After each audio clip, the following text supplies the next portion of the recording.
The telephone rang at precisely 7 p.m., its shrill tone cutting through the quiet of Eleanor Hart's modest parlor. She paused mid-stitch, her needle suspended over the embroidery hoop, and glanced toward the heavy rotary phone sitting on the side table.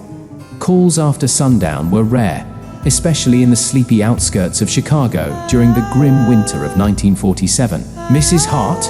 The voice on the other end was deep and unsteady, almost whispering. "Yes, this is she," Eleanor replied, her tone wary. "I know what happened to your husband," the man said. Eleanor's breath caught. Arthur had disappeared 2 months ago, leaving behind nothing but his coat and hat on the stoop. The police had no leads, and the neighbors offered only hushed condolences.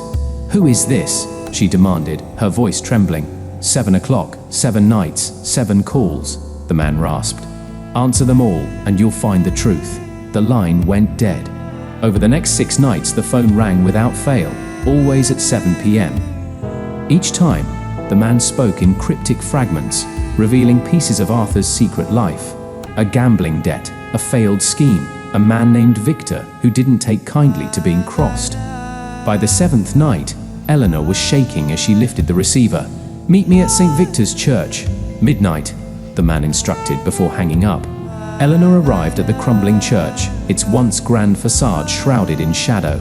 Inside, she found the man waiting in the pews, his face obscured by a wide-brimmed hat. He handed her a crumpled envelope.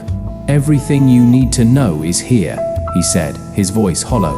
Eleanor opened the envelope with trembling hands, revealing a photograph of Arthur standing with 2 other men.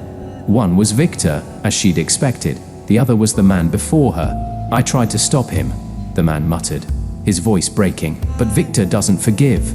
"Where is he?" Eleanor asked, her voice rising in desperation. The man gestured toward the confessional. Slowly, Eleanor approached and opened the door. Inside, her husband's lifeless body slumped over, frozen in a silent scream. When she turned back, the man was gone, the church empty save for her and the truth she had sought.